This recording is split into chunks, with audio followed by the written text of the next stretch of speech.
Alright, time for another draft physics video presentation. I think we'll get into a little bit of math just for the fun of it. And just some arguments about how you can understand the elemental functions and how, clearly we can't understand what Newton did know and what Newton didn't know because there wasn't even words invented when Newton existed. Like momentum and energy, and so they had to use a different language to communicate these quantities. And so they said things like quantity of motion was kind of a thing they said about things having a quantity of motion. And clearly, you could argue that Newton knew enough about volume and density and these kinds of subjects that clearly, when he said mv, mass times velocity, it's clearly of a quantity, an area. And you're really just talking about the shape of that area. And, different objects will have their energy in a different form, and that different forms have different advantages and disadvantages. Being heavy is good for some circumstances. Being fast is good for other circumstances. And so now I've stepped one step past the physics you could argue that maybe Newton did or speculated about. Because they really, we're talking the 1600s. They hadn't put together so much contextual background information. We're inundated with so much background information about atoms and electrons and protons and all kinds of other stuff that, it's hard to imagine not knowing of any of those things' existence and then talk about energy rationally. So it's a completely different context. But anyway, so this asshole, John Walker, douchebag, creates a silly, stupid question that doesn't get to the subject at all. Doesn't show the contrast between momentum and energy at all. Doesn't get to it at all. It's just some sort of mathematical game he wants to play. So he asked a simple question like, how much energy does it take to lift 250 kilos of coffee beans from -1 to 9 meters high or something. Some stupid, inane crap. All right, anyway. So, yes, I spent, 10 seconds doing the math, and I was a little bit too short. Okay, so, I didn't do it quickly. Deep enough.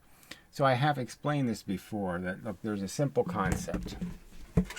So they didn't have the word Newton even in Newton's time, right? So they have this idea, big N, for a Newton of something.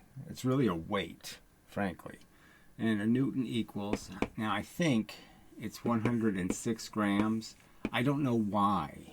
Okay, they name it after the most famous guy, and they make it some stupid number. It's a stupid number. Okay, but anyway, that's a Newton. A Newton is a weight. Okay, so, and it comes to about a quarter pound. Okay, so it's about a stick of butter. And a joule, okay, so another big important letter, right? Okay, a joule is that Newton falling 1 meter.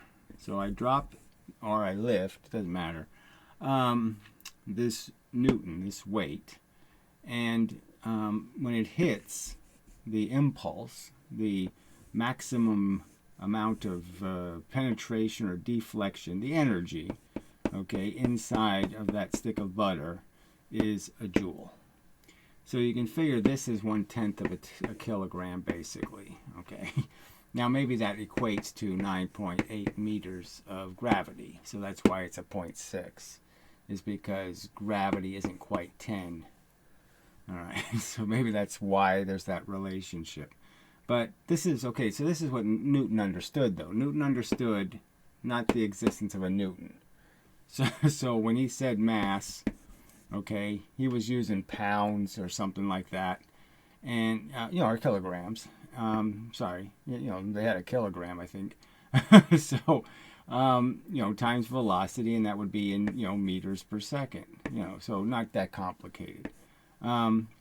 And he would come up with a quantity, a number, but it wasn't a joule, okay, because they hadn't invented that quantity yet, that unit. So the unit would be just, whatever this number was, they would call, foot-pounds or some kind of, I don't know. They'd call it something. Okay, I don't know what they called it, but it certainly equaled something they called something. So, but the real point I'm going to make here is that if you want to know how many joules, okay, then you know that the Newton is one, is whatever the weight of that falling the 1 meter. And I'm guesstimating that the right number is 2.3 for the conversion. So if you do just mass times velocity, you're getting Newton meters per second. You're not getting Newton meters per second squared, which would be joules. So, well, anyway, see, now it's already gotten a little bit messier than I wanted to get. Just in making the simple point that you can do this math 2 different ways. You can do it lots of different ways and get the same answer. So the fact is I did mine my way and got the right answer, and then I messed it up by doing the conversion because I didn't need to do the conversion because I was already in joules. I forgot I wasn't doing an MV equation. He was really just asking me to lift something, and that's a completely different than, I don't need to know the momentum to know how much energy it is. To lift something. All right, let me just pause and erase. And okay, so he states in his snarky commentary, he quickly calculates that the answer has to be 250,000 momentums. Okay, and then he says, but the word momentums does not exist in physics. Well, you do understand, though, that it must be a word for it, right? Because that's all Newton calculated was in momentums, frankly, right? What do you think he called them something, right? He called the units something. So are you just pretending there's no reasonable word for those units when you just multiply mass times a regular velocity, not a velocity squared? Yeah, it has to have a unit. You're stuck with something. Okay. What he does here is foul play. So it's foul play somehow to say. So when Newton grew, okay, so, Newton's equation was force equals the change in your momentum, P, okay, over time. So he's saying basically time can be anything. If you want to know the force in seconds, then you put seconds in here. You want to know the force in minutes, you put minutes here. You want to know the force in hours, you put hours here. If you don't care, okay, about any of that crap, okay, you just want to say, what was the what did the force do? Well, all it did was change the momentum. All you really have is the change in momentum equals the force, because the rest is just giving you units. The force, you could say the force was, pounds per square inch. You could say a force was in, seconds. So you could say, 15 units per second, 15 units per minute, 15 units per hour. So yeah, that's all the time is for, is to give you units. But if you don't need units, that is, you just want to know what the total force was, it's just the momentum. So whatever the change in MV is, okay, that's the change. That's what the force is. The force equals MV, mass times the velocity. If you change the mass times velocity number, that's what the force did. And it's pretty simple. I mean, there's nothing. How is this a cheat? How am I cheating somehow by just saying time was just there to create units? That's all the T is there for, is to create units. It's completely arbitrary. I create a unit that's 1, okay, then what do I have? Force equals the change in the momentum. That's it. So it's not that complicated. So if I want to know seconds ahead of time, well, then I know I'm going to count the seconds that this event took place over, and then I'll have the force per second. Or if I want to know minutes, then I'm going to put a different number in. I'll put, like, say, for seconds, I'm going to put in like 400 or 500. Okay, well, let me put 600 because it'll be easy to change that. So if I want to know minutes, then I put 60. Okay, and then I'll know how much force per minute. But if I don't care how much force per minute, I just want to know what the force was. What was the total amount of force? Well, the total amount of force was the total amount of change in the momentum. The end. The force equals the change in the momentum. Period. Not complicated. There's no cheat there. Where am I cheating? How is that cheating? I mean, it's just so stupid. How is that foul play? Okay, anyway. All right, so the energy needed to lift the coffee is mgh. Yeah, that's one way of doing it, but the simpler way to do it is, so is mgh. Let's draw that out. And I'll just point out how I just did it simpler, because I just made it sticks of butter. Okay, we already know that a stick of butter falling 1 meter is a joule. So if I want to know the answer in joules, right? So it's 2,500 kilograms. Okay. Times, he's going to multiply. Okay, m. So that's the m. The g is 9.8, and the h is the height, 10 meters. Well, I can do it this way. I can just say how many sticks of butter are in here. Well, 25,000, right? Because it's 1/10 of a kilogram. So 25,000. Now, if I did exactly what I think it is, like I said, explicitly a Newton might be 106 grams. I'm just not, I'm too lazy to look that up, right? I just don't care enough. But if it is, then these numbers would end up being the same as this 9.8. So I have 25,000 sticks of butter, right? And now I have 10, instead of 1 meter, I have 10 meters, so I'm obviously going to multiply that by 10. There, equals, 250,000. Now I didn't need to go any further to get joules because I'm dropping it. This is the meters right here. So I've already dropped it the meter. So I've already incorporated converting it into a joule by dropping it. Okay, so I didn't need to multiply it by 2.5 to convert it because it was already converted into joules. And so he gets the same answer, but I don't need to do the 9.8 thing because it's already built into what a Newton and a joule is. The difference between a Newton and a joule already has the 9.8 built into it. So I don't have to do that conversion because it's already built in. It's already built into the 106 grams. That already has this number in it. So, where's the trick in this math anywhere? There's no trick. There's no deception. There's no finagling or doing anything, illogical or unreasonable. It's just a simpler way to get to the answer. See, if you actually did your physics, then you could just say, we could put this all in pounds and not do it. We wouldn't even have to worry about this stupid joule crap. We could recognize every force as what it really is, a weight. Every interaction between objects is a transfer of their weight. You're transferring weight. You gain weight when you gain velocity. You gain weight in the direction of your velocity, quite obviously. And you convey that weight to other things by giving them velocity. You transfer it. Not at all that complicated. So if they would just tell me how much does this 106 grams weigh if I drop it 1 meter? Where does the scale's maximum number go? And just tell me that answer, and then we'll know exactly how much a joule is.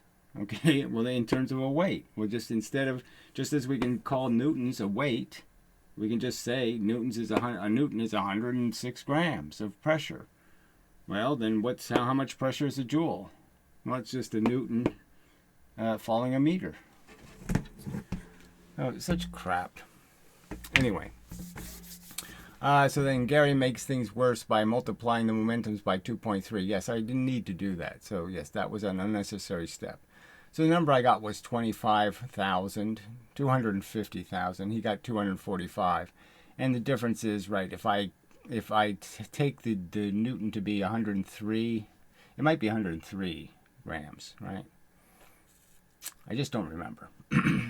So, I mean, if when you do this averaging, it messes things up. But it's the same number and it's the same math. It's just a simpler way to get there, in my opinion. So anyway, so I just think this is the only part I really want to get to, and then I'll get to the Stephen Burrow bullshit. But anyway, and then back to this guy's bullshit. So I think it's time is ripe for Gary, that Gary understands that momentum and energy are different things. So again, and why should I understand it?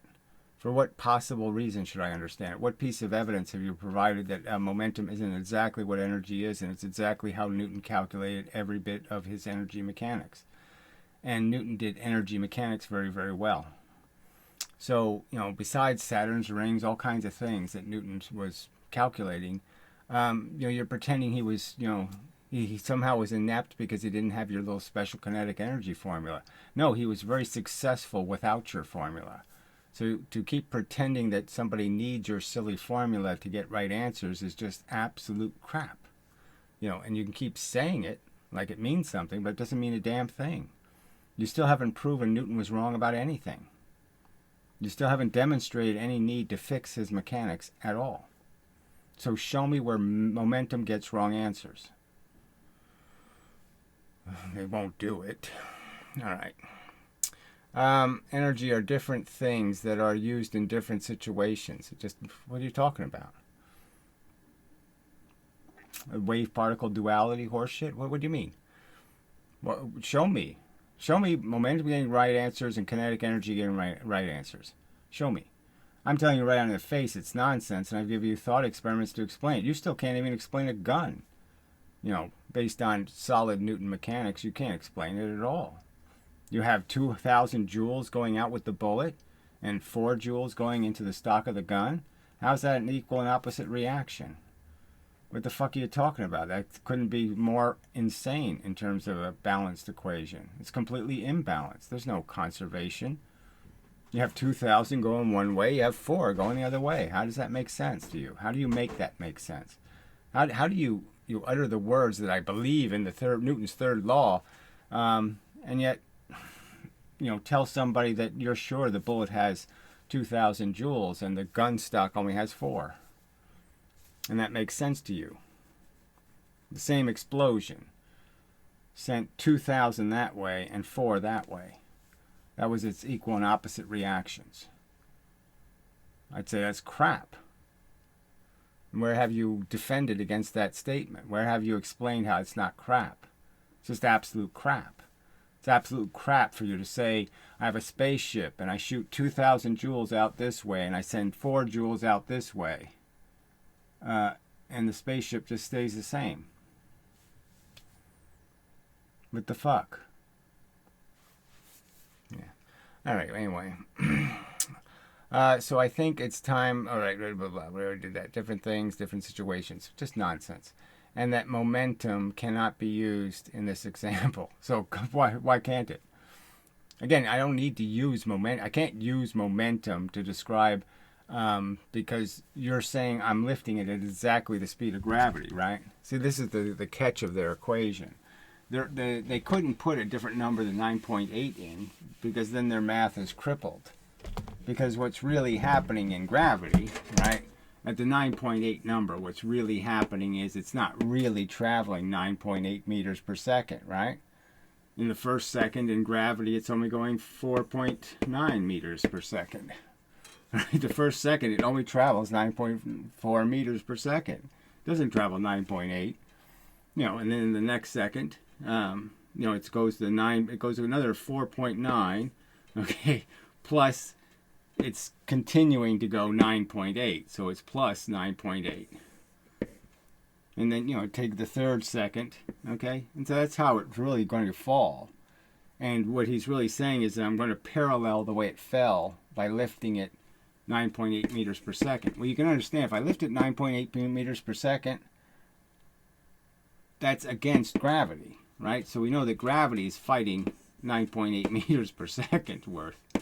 Okay, so if I'm going 9.8 meters per second on some kind of average, because I'm lifting at that rate, do you really think it's going to end up being the same joules? Well, it really just matters in the time, right? So if my average of 9.8 is the same as this average, as the same as the average of this dropping distance, well, then that'll work out. Okay, because it's all about the time. And we know that really what saves this equation is just the fact that if I launch it, I have to launch it at the high speed, at the highest velocity.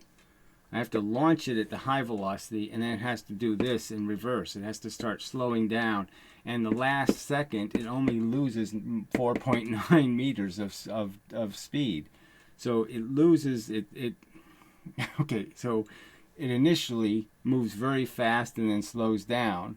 And when it falls, it moves very slow and then speeds up. But the point is he's saying I'm lifting it at one constant speed. But if I lifted it a little faster, which means I can't stop it, right? If I lift faster, then I'll go past the distance. I'll go higher than I need to. So if I start off going very fast, it'll certainly take me less energy to get it to this level, but I'll have gone much higher than I need to go. So it's the same problem in space, right? If I try to lift something 10 meters in space, so let's say I'm sitting on a platform and I lift something 10 meters in space. The problem is it doesn't stop moving. It keeps going. So how much energy I need to lift it 10 meters is almost moot, because I can give it just the tiniest of little push, and it might take it 5 days to go 10 meters. But it will go 10 meters. I can give it incredibly slow velocities, and it'll go right past 10 meters. And it can take years or decades, or it can take I could hit it so lightly that it would take 1,000,000 years for it to go 10 meters.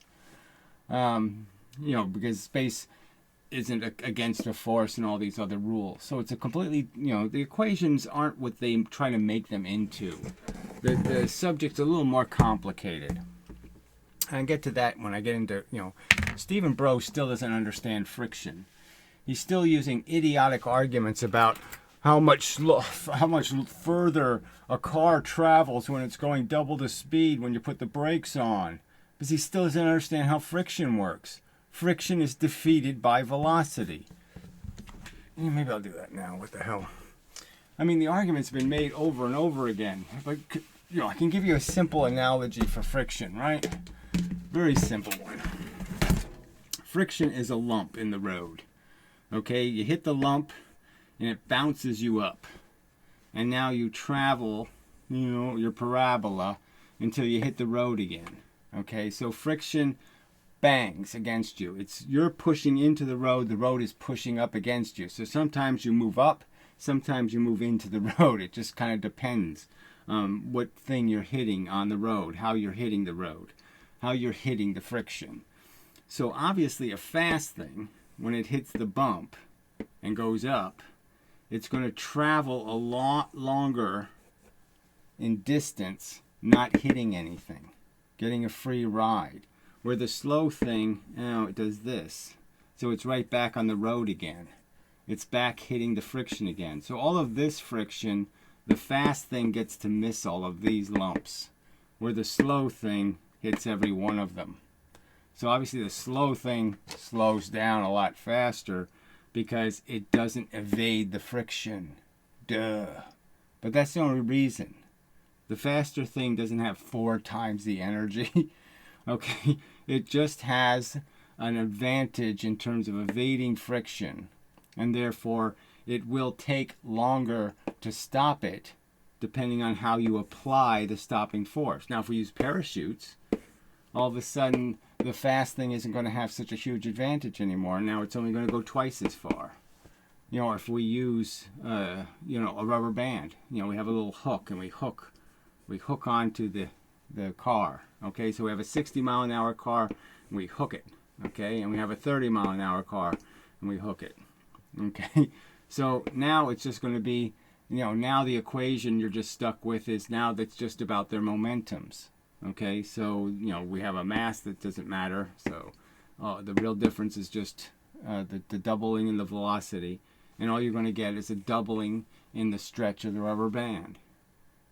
Okay, because the rubber band isn't fooled by velocity. Shit. All right. So these pointless, idiotic, stupid, arguments. So I think he said something else that was really dumb. Like maybe it's not in this comment. And momentum cannot be used in this example. I hope Gary is ready to learn that in the pendulum, so this really doesn't have anything to do with pendulums, right?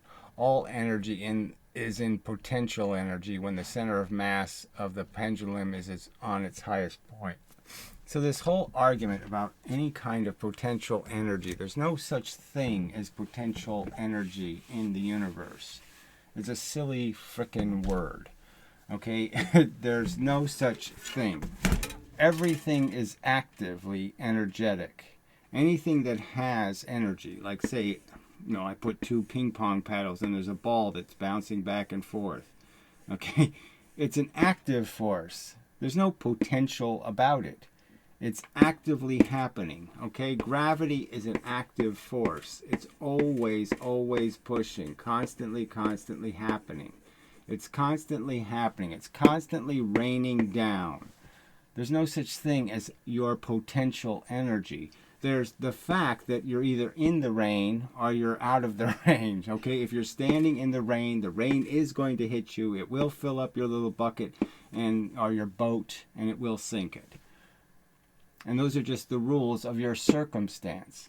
So there is no potential energy in the object. There can only be potential energy in the environment out here, or there can be potential energy inside of your nuclear structure, in the sense that you have a bunch of electrons closer to each other than they want to be, okay, and they're pushing out, all right, and they're creating a pressure, and then you create a valve for that pressure to escape. All right, and so yes, you have this potential, like a balloon has the potential to pop. Well, the potential to pop of the balloon, the potential energy in the balloon, is not some dead thing. It's quite obviously a bunch of atoms bouncing around. The gas is in there under pressure. Okay, it's moving around. It's no such thing as potential. They're just circumstantial, and they're always active forces. And you release them. You confine them. You take the ping pong battle and you confine something, or you release it. But there's no potential energy. There's no such thing as some energy that's called potential energy. To gravity, it's not potential energy. It's actively doing its thing. There's no potential energy in the magnets. They're not doing some potential thing. They're doing something right now. Every time, all the time they're sitting somewhere. They're reflecting the universe. All the time. That's where the energy comes from, by the way. I mean, I know that's way, way over your stupid little ignorant head. But magnets don't make the energy. They take what comes in from the universe, gravity, for example, and convert it into magnetism. Filter it into magnetism. That's why they have an endless supply. Just like there's an endless supply of gravitational potential, it is because of the same reason magnets have an endless supply, because it's always raining in the universe. You find a bucket and there's always rain to collect. Ugh. But you won't be able to understand any of that, because you're a stupid, moronic, head up your ass, pompous douche. Okay. But that the total amount of energy does not change, right? So obviously the total amount of energy is constantly changing based on the object's position. So as the object moves up into gravity, it's essentially moving into more rain. It's getting rained upon. Its capacity, its imbalance is being destroyed by having its bucket filled up with a bunch of counter energy. So it's becoming balanced again. Okay, it had empty going this way, and it had force going this way, and no force going, and the same amount of force going this way, and now it's collected more force this way, and it's taken away that advantage. And now it has to, the actual physical force now has to push it. It doesn't have any potential energy. The active force has to act on it. I mean, you really don't call it potential when vultures are flying over your head. You have the potential to have your matter disappear. Nobody says that, because it's retarded. Okay, you're not gonna be eaten until you're eaten. Fucking idiot. So he just does this EP equals mgh. So again, moronic. There's no potential energy. It's baby talk. It's not good science. There's only energy. There is no kind of energy. Okay, energy is movement of matter. Energy is always mv. Some kind of mass moving some kind of velocity. That's energy. Always. All right. And then, okay, so Stephen is moron. Okay, I love your fluency in explaining Gary's foul play and misunderstanding. So he did show any foul play or misunderstanding? No. Does he demonstrate how it's not perfectly logical to recognize the relationship between a Newton and a joule? And that why your physics hasn't figured out that, well, why don't we do the obvious and measure how much a Newton weighs when it falls a meter? Why don't we do that? It's not all that complicated experiment. Let's drop a stick of butter a meter and see how much it weighs. Oh, amazing. It's just so bad. So then he's doing his, I'm sick, I can't function, I got a COVID test, but I don't have it, I have something else. You probably have hepatitis, you idiot. You hang out with a bunch of fucking, whatevers, you're going to get that. You shouldn't even talk about gum chewing or anything to do with, stuff, because you're such an asshole. So he says, I love how you explained and highlighted Gary's tendency to just make terms plug holes in his theory with chewing gum. So just more nonsense. It's just absolute nonsense. Like every single person who ever did any of this physics ever had all kinds of ideas that they had to fix. Feynman did it. Okay, Feynman talks about how many times he was so excited that he had got something, and then he showed it to somebody else, and they showed him that, now you don't got anything. Happens all the time. Faraday thought gears, the whole universe was made out of gears. Leibniz, the guy who invented this crap, thought there were solitons and monads. I mean, fuck you. I mean, Newton believed in angels. I mean, this is just such baby talk. You can't deal with any of these concepts as physical concepts. You can't make actual counter arguments to the actual things I'm saying. You just keep making all this generic crap that has nothing to do with anything. You fucking pedophile. When old men want to be babysitters, what else could they possibly be interested in? Ew, creepy. All right, I would love your input one day soon on Gary's quite hilarious version 2 explanation of how polarizing filters work. So just more crap, right? I can show lots of videos on YouTube right now where lots of people, even Franklin Hu, he still thinks the filter goes this way. The light's polarization is this way, and it's going through the jail bars, okay? And I thought that. And I remember seeing years ago a video that sort of explained it's the other way around, okay? And so, but yeah, I guess I would argue that you tend to evade, okay, ideas that seem counterintuitive. So, I kind of went with the filter going this way, in alignment with the polarization. Because it just makes sense. The polarization is like this, a frisbee. It makes sense that it's going through the bars. All right.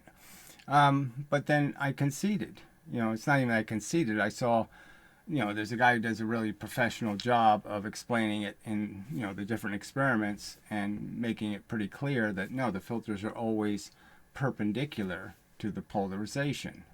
If the antenna is pointed this way, then the filter it passes through is going this way. The bars are going this way. And so, it was troublesome at first. And, I thought about it for a while. And, I figured out that, that works just fine for my theory. Because I'm already stating a photon is just a pattern. It's not a real blob or anything. It's not really a one thing. It's not a piece of string.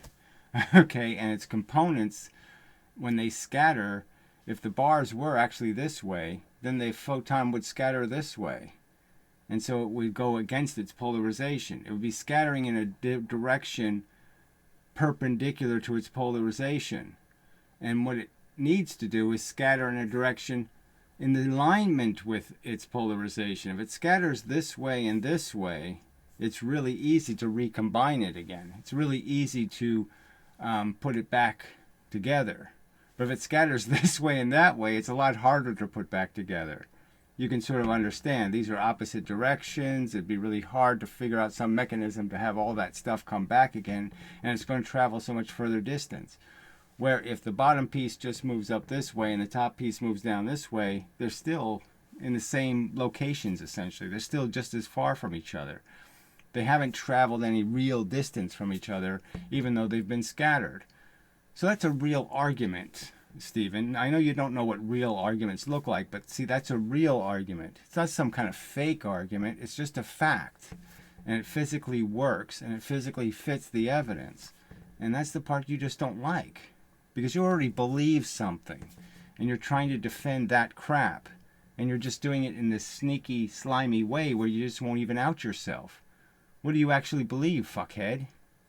Do you announce it? Do you I asked you to do certain fucking experiments and you never did them. You kept doing your own.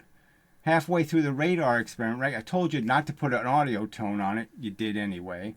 You started by doing their exact experiment, which I said, who the fuck cares? We already saw them do their experiment. We're trying to do something different, shithead. We're trying to tease the truth out of the experiment. Doing the same shit over again doesn't do any teasing. And then right in the middle, you decide to start doing audio experiments. I mean, fuck you. You can't stay on the subject to save anything. To wash your clothes. Anyway, so the only thing that's really interesting about this fact is that he's on a completely different subject. So this is supposed to be the guy now for 2 weeks. He's been, I've got it. I've got the evidence. I've got the proof. I'm going to prove him wrong. I'm going to do it. I'm going to prove him wrong. I'm going to, any day now, any second now, any hour now. Promises. And here he is talking about other subjects. I mean, why would somebody do that? If he's got this proof that proves that springs do not produce the same momentum, they do not store momentum, that momentum is lost, that they destroy momentum, that springs destroy momentum. That's his proof he's got. All right, he's proving Professor Lewin kind of ignorant and stupid. I just found Feynman audio files, okay, of Feynman's actual lectures, not the one he did for, the stage play, but the actual classroom lectures, and it's only audio files, but that's still pretty good. Okay, and I'm just listening to the one where he's doing exactly the same experiment as Lewin, with the cars going both ways. And he's using a real explosion, which is the funny part, a real little exploding cap. But he's got the same outcome, the same force goes this way that goes that way, same momentum. I double the mass of the car, it goes away at half the velocity. Anyway, so you're proving Feynman wrong and Lewin wrong. So that's the other part you still haven't figured out, you dumbass. Okay, so when you prove your 1.4 thing, you're going to prove all of physics wrong, not just Gary. Everybody except Piro. Piro will be the only hero you're doing this for, is to save Piro's wonderful theory and mindless marbles. I think they're the only two people I know of who believe in this 1.4 thing. Maybe the troll does. Maybe Farley believes in the 1.4 thing. But there's no documentation on the internet, right? There's not a single paper written on the 1.4 phenomenon, and there's absolutely no video explaining the 1.4 thing. Okay, but you're going to prove it. Sure you are. Okay. Anyway. So this is really doesn't, the polarization stuff, it's a completely different subject. Well, miraculously, somehow he was able to chalk vague arrows that would now make the ones that previously got through. See, yes, in the previous version. So when I started with my gravity theory, it was wrong. Okay, the first video I made was actually factually incorrect in the sense that it wouldn't. I hadn't accounted completely for drag. I didn't have a good enough explanation for it, and it's just a fact, and it did need to be fixed. But you're saying there's nothing about that as being part of a scientific process, that anybody who innovates or creates something new, they automatically create perfection. That's the way it always works. And I've just, this is a whole argument over a history that you're denying, a history full of mistakes. They, for 100 years, 130 years, they proved that it was mv squared, right? They proved it. And then, all of a sudden, they changed it completely. And now it's not mv squared. And all the experiments that proved mv squared were wrong. So right now, you still think those experiments are valid. You still think the Clay experiments prove 1/2 mv squared. No, they proved mv squared. They proved a different formula, you idiot. So you can't even acknowledge that your own physics, the physics you're defending, didn't make mistakes for 2 months. They've made mistakes for hundreds of years. You stupid fuck. Okay, now suddenly fly off in some direction. It's not just suddenly, of course, just bullshit. So he doesn't care about the details of the facts. Just mischaracterize and play your little game. Okay, because you're a petty little small human being. Okay, they can't deal with facts. That's what I meant to say. He's clueless and desperate, so none of that's true. Pick any subject he claims to be an expert in. Yes, I put these videos up, right? So there's 3 videos I'm claiming are untouchable arguments. In the sense that there's no way you can prove there's any physical evidence demonstrating what's stated in them can't be true. Okay, so there's one on gravity, one on energy, and one on photons. And these cowards won't touch that video. They won't play it and show how it's full of shit. They won't counter-argue any of it. These gutless pieces of shit. So again, pick any subject he claims to be an expert in, and it soon becomes clear he's simply a good talker. That's just such a pile of shit. They're real arguments. The questions I've asked are real questions. Have you been able to answer them? No. Do you have an explanation for how the gun sends 2,000 joules this way and then sends 4 joules that way, and yet that's consistent with Newton's third law? Can you explain how that's consistent with the third law? I think you need a very good talker to explain that. Yeah, so you're not going to be able to do it. So he blocked, blah, blah, who cares? So he had gone from Gary's perspective. Yeah, he's an idiot. I would have blocked him even if he hadn't gone to your channel and tiptoed with your tulips, okay? Because he's an idiot. He's an idiot. It might just be Farley, for fuck's sake. It's such stupid and incoherent drivel. You know, your friend Farley just keeps making fake accounts where, like, he pretends to be a foreigner and talk bad English. Does all kinds of silly shit. You think that's what people need? We need that on the internet? People just pretending to be foreign and misunderstanding and talking funny? We need that kind of shit? Anyway. So John says, okay, hi Stephen. Gary always stomps a weak brother into the ground. So yeah, whatever a weak brother is. Too stupid. And that's just not true. It's clear what I stomp. I stomp people who can't even figure out not to post 3 comments on one video. I stomp on people who aren't on the subject of the video. And yeah, I stomp on people who are wasting my time with some babbly gobbledygook theory of their own, okay, that doesn't have any evidence, that doesn't cite any evidence, that doesn't cite any experiments. Yeah, I got no time for the crap people make up and don't think they have to demonstrate it with any kind of reasoning or logic. Yeah, that's a waste of my fucking time. Because he thinks that this is the way to become higher. No, it's the way to, noise reduction is the way you make the music, audible. And that's the real purpose, is to stay on the subject, focus on the subject, intense the light on the subject, do everything you can not to fuck up the surgery, because you're too busy being distracted by nonsense. But in reality, he is the lowest of the low because he structurally refuses to rehearse first grade high school physics. So he calls it first grade high school physics.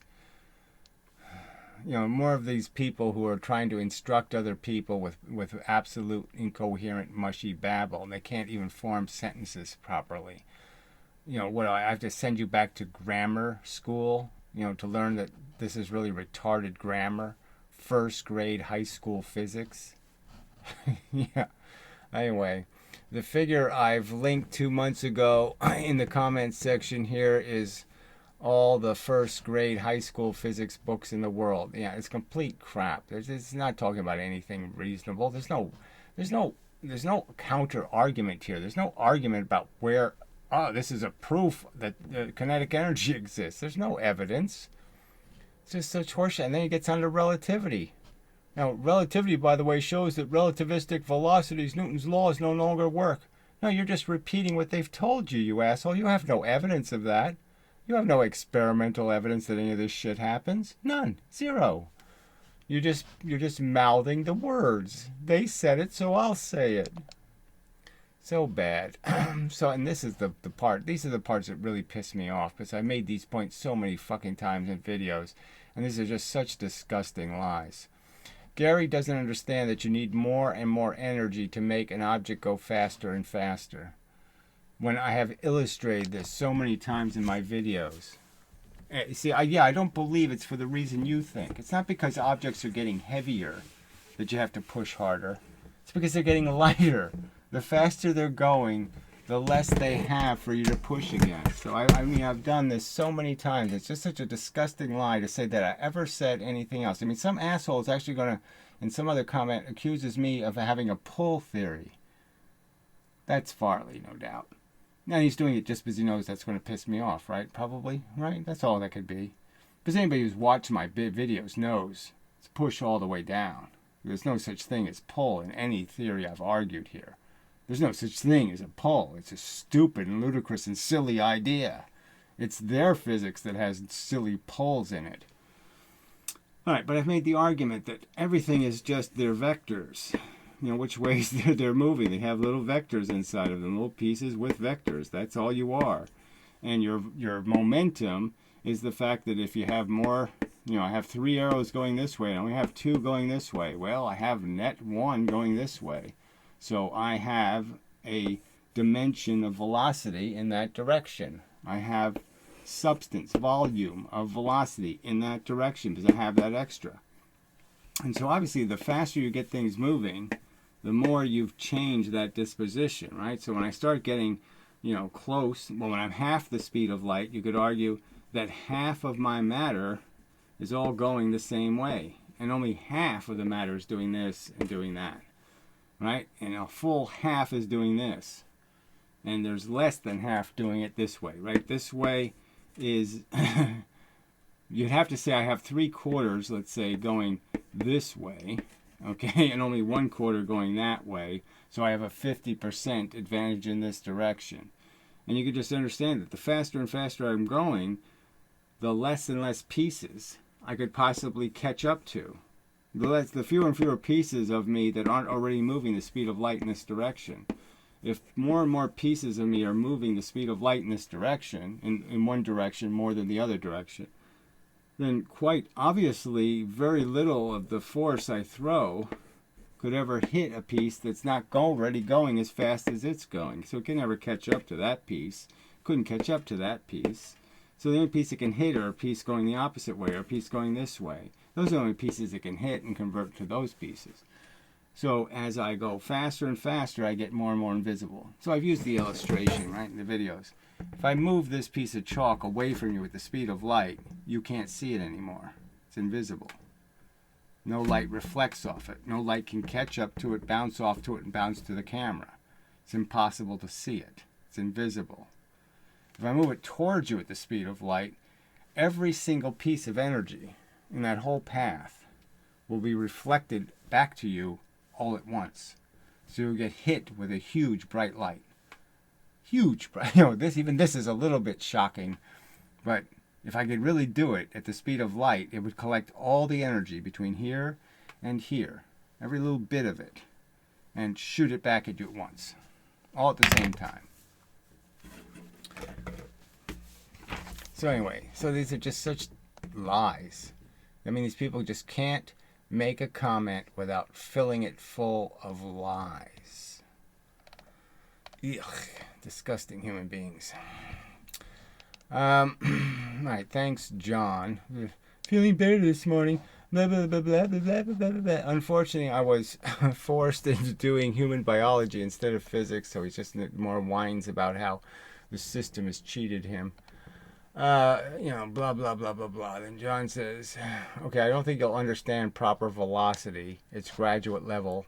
So it's just his, the wacky like warp drive kind of theories regarding relativity. These people actually think they're going to make, warp drive engines and stuff. Complete horseshit, right? So, too ridiculous. Anyway, and so then he says here, I will certainly have a cursory look, and not scare myself, lol. I wonder if you have any knowledge of the following. So this is the part that's funny. I'm still a little bit unsure about the linearity of spring compression or lack thereof. So, I did play, I'm pretty sure I played the Professor Lewin video. I certainly have mentioned it, but it's clearly in Professor Lewin's video. And the irony is this asshole actually links to the Professor Lewin video. But it has a simple setup, okay? It has a scale, and it has a spring, okay, tied to a fixed point. And all he does is he puts 1 kilogram on it, okay? And the spring goes this far. Then he puts 2 kilograms on it, and the spring goes this far. Exactly twice as far. All right, so this is 2 kilograms. Right? Now this is 1 kilogram. He puts 1 kilogram on, and this is where 1 kilogram extends to. The spring extends. Then 2 kilograms, it's 1 unit. 3 kilograms, 1 unit of distance. So the unit of distance is all the same. So for every kilogram, it's exactly the same unit of change in the spring. So obviously, from 1 kilogram to 2 is a doubling. From 2 to 4 would be a doubling of the distance. Blah, blah, blah, blah, blah. So completely linear. Okay, I'm still a little bit unsure. Linear spring compression or lack thereof. I've heard confusing, possibly conflicting info, or perhaps I am in over my head. So all he's doing, all of this talk about what proof he has and how he's done this, and it's I'm proven wrong and all this horseshit, and now he's talking like, I don't know what I'm talking about. What I'm unsure of is why all springs compress tests I've done always result in the spring compressing roughly half as much again. So I don't know what that means. Half as much again. When I have the mass and double the velocity. Okay, so now he's throwing things that are moving into the spring. And clearly that should just be the mass times velocity. The momentum should tell you the same. You should get the same result. Momentum is just a weight, theoretically. So if the weight number is 300 or the weight number is 150, it's just telling you that 150 would be this much compression and 300 would be twice as much. Okay, my initial understanding was that it was supposed to go twice as deep. Analogies of objects going 4 times as deep into clay. So he's still clinging to the clay experiments. Newsflash, Stephen. The clay experiments prove the kinetic energy theory false. See, when they changed the theory from mv squared, mv squared, the clay experiments supported this. When they changed it to 1/2 mv squared, that meant the clay experiments no longer were accurate, that they had to debunk them. So to believe in mv squared, you have to debunk the clay experiments, because the clay experiments say this is true. The clay experiments don't say this is true. This is what the clay experiments defended. So you can't use clay experiments to have any hope, because not only will I tell you they're bullshit, but the people defending this formula have to tell you the clay experiments are bullshit. Because if the clay experiments are true, then this 1/2 isn't true. You get it, idiot?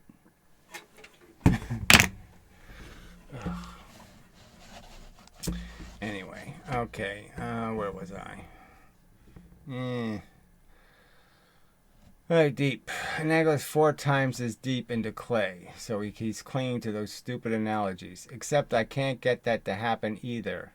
Yeah, well, it's good that you can't get that to happen, because then you'd really be in trouble.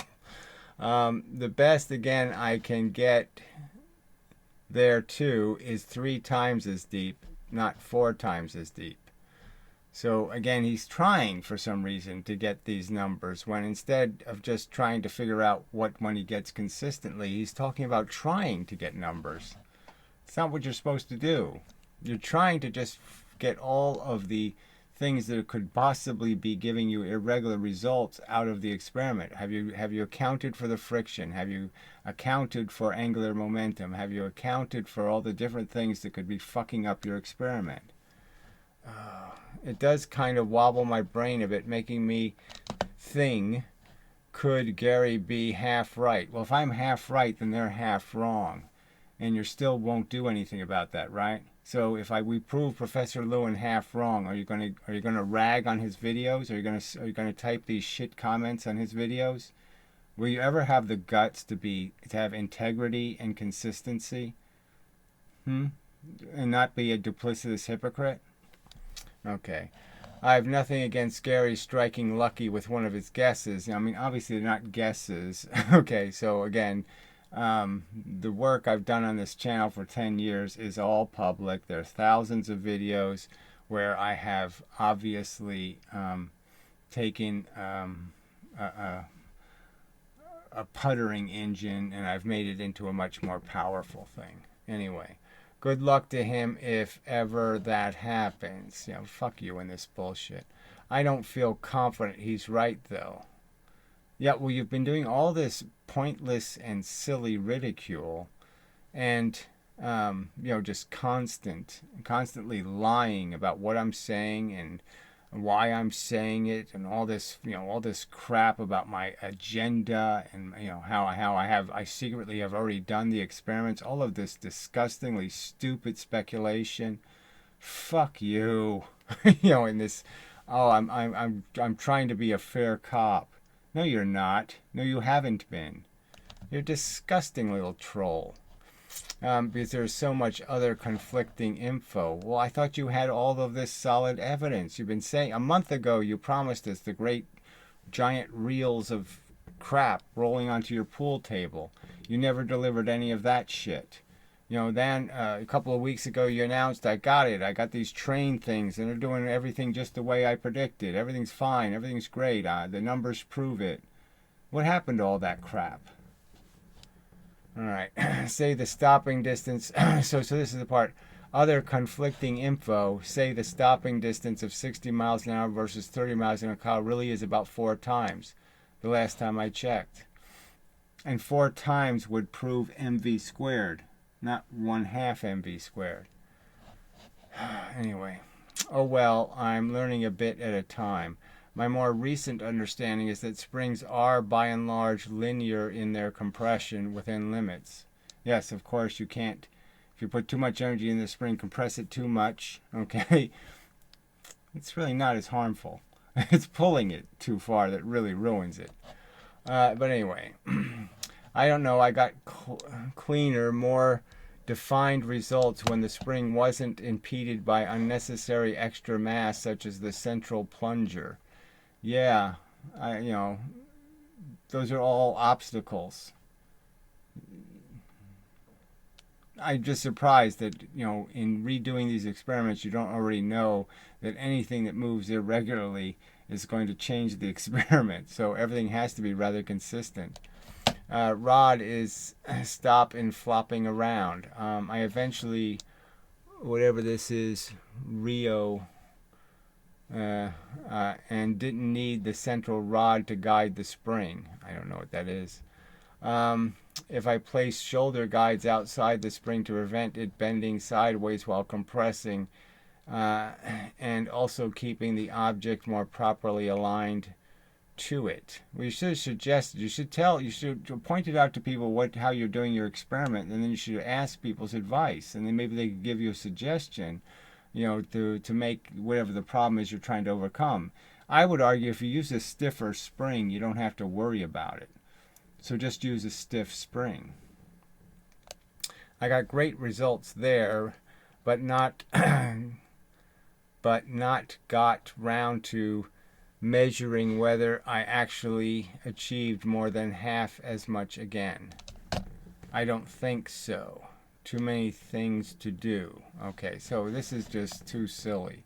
The only thing you were supposed to do is put two different masses on a spring, and demonstrate how the same compression doesn't work. So I compress the spring the same amount, and I put a mass on it, one mass, and then I compress it the same amount, put a double that mass on it, and you're supposed to show us how you only get 1.4 the velocity out of the lighter object. That's the one you're supposed to be doing. Currently joining a vid or two, upload very shortly. So that doesn't mean anything. He says things even like 2 hours or 4 hours, and 3 days go by and it didn't happen. So all this promise to upload, nothing's getting uploaded. It's just an amazing, silly game he's playing. Mainly at the request of Aerosol Breeze, who wants to see my work before pressing on with his own checks guided by Gary. So again, just too silly, right? Yeah, we're all interested. If you say you have evidence, we're all interested to see it. Yes, we're not going to sit there and go, hey, I'm going to go ahead and do another experiment or some other kind of experiment. If your information is going to have any value, then sure, why wouldn't we all want to benefit from that before starting some other project, you idiot? But if what you're doing is just shit talking, yeah, then you're just slowing the whole process down here. We might as well just get to business. Fuck you and your nonsense. See, I'm sort of thinking of a better system for collecting the energy might be, instead of creating momentum with a lever might be the way to collect the energy. Because then you can use different things on the lever. So if you create a very nice, a very good precision lever, maybe 10-to-1 ratio or even more in terms of distances, then you can have a tiny movement at this end, and a very large movement at this end. And if you use magnets here, now magnets can become effective because you have a tiny movement in the magnets, moving two north faces closer to each other, that pressure. So you can have a tiny little bit of movement here and you get 3 or 4 inches of movement over here. And so that might be a very good way. So now you can use a spring if you wanted to, little spring, or you could end up using, a magnet or some other very small, some piece of rubber. Different devices you could use to collect the energy in terms of storing its potential, storing the momentum in the material. And so that might be a good idea. Maybe. A very well machined lever. Might be very good bearings, that kind of thing, very smooth. Would eliminate a lot of friction, all that kind of stuff. But again, and then the idea too is the lever, you can use it to drop things, or you could use it to throw things into it. So you could do it both ways. So it just becomes kind of a more than one use. All right. So where am I here?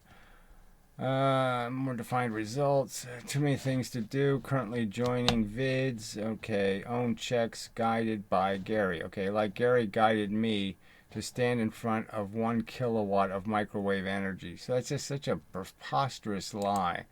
Okay. First off, I have no idea how many watts of energy one of those little radar transmitters ejects, but I'm certain it doesn't produce anything like a kilowatt. Okay, 1,000 watts. That's a microwave oven. Okay, I didn't tell you to stand in front of a microwave oven. I didn't tell you to stand in front of a radio transmitter of 1 kilowatt. So that's just absolute crap. It's clear that the MIT guys that did the experiment and Professor Lewin weren't very afraid of the radar they were using. So I don't know why you were using 1,000 watts. Okay, but I have no responsibility for any of that crap. This is all just crap you've made up in your deluded brain that I ever suggested you use 1,000 watts of power. If you would just told me it's going to be 1,000 watts to do the experiment, I would have said don't even bother then. Because why should it take 1,000 watts? That's huge. All right, anyway, just to do Walter Lewin's radar interference experiments. Right, so Walter Lewin obviously wasn't using 1,000 watts. Okay, I can do it without Gary's guidance. No, I didn't do that, by the way. I can do without Gary's guidance. So again, I didn't ask you to do anything. If I would have known your agenda was to do whatever the fuck you wanted, I wouldn't even have talked to you. Okay, but yeah, you obviously didn't do what I wanted you to do. You didn't understand the objective, which was to show that jamming is the right answer. And so you had to find an experiment that would allow you to see the difference between jamming and interference. They both have exactly the same math and geometry. So the trick is to find out what makes jamming different than interference as a theory, and to find an experiment that would expose the difference. And you just didn't understand that at all. Okay. But I did do tons of his other daft ideas. Well, obviously you didn't do tons of anything. Just to give him the satisfaction of having his ideas tested. So that's just bullshit. You barely did any of them any good. Okay? I mean, I did tell you to make it a directional antenna. You did put a cone around the antenna a little bit. But I was still arguing from the very beginning that I would have preferred just to use antennas. And, you know, you were the one who bought all these stupid radar diode bullshit things. He never saw most of them because that was when I discovered he was bad-mouthing me. There was nothing to discover. I never made any private videos about you. I never talked to anybody else in private about you. I saw your comments on Holiday. Holiday at the time was making shit videos, okay, lying about me and my physics. And you decided to go be whatever butt buddies with him. And so obviously I knew you weren't on my side anymore because you were siding with somebody who was lying about my arguments. So in my opinion, that you just proved yourself to be the insincere party here. And why would I think you were at all interested in doing my experiments when you were siding with somebody who was a lying fat tub of shit? Okay, so yeah, fuck you. You're the one who demonstrated yourself to be unreliable as any ally or friend. Shit for brain. Okay. And all of that's public. Like I said, there's absolutely no, I made a video reading your comment on Holiday's shit video. Clearly indicating you didn't have any respect for my physics or any respect for my intentions or what I had been working at all this time. And so you were clearly not somebody I should trust. You know. So he says here, Stephen, you can start with a theory here. So this is actually the Professor Lewin video. I don't think he says anything here. I would type springs, blah, blah, blah, blah, blah. But clearly, all he had to do was type to this. He could have just sent him the time code, for fuck's sake. This is, Professor Lewin's, silly crap. There within 300 of a second. Of course, if you try it many times, you won't always get that clock. So these are the cars.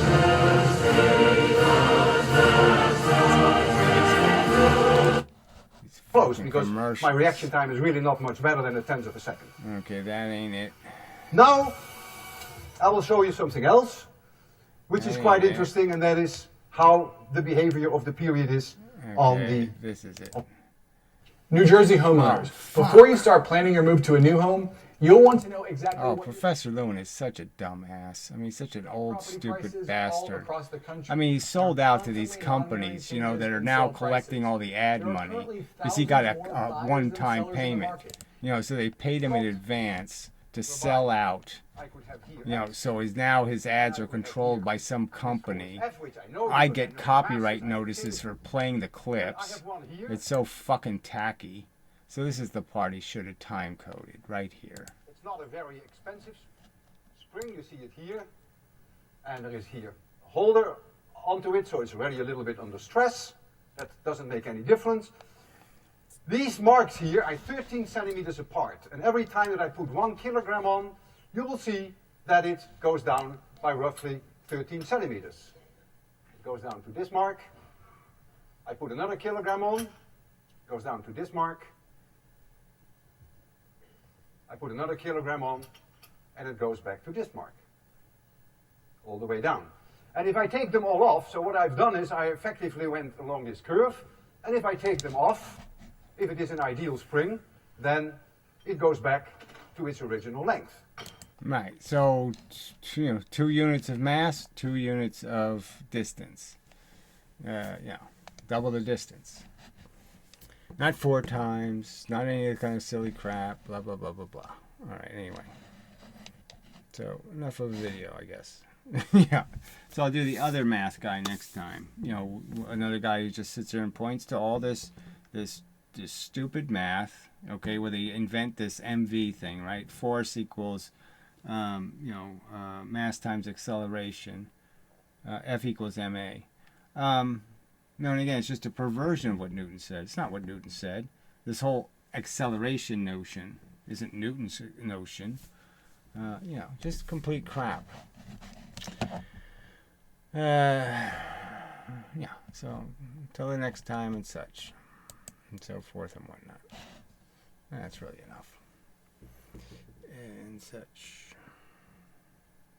So again, when Stephen proves that springs don't conserve momentum, he'll be proving Lewin wrong and all the other physicists wrong. So, waiting for it. This has been a Draft Physics video presentation and such.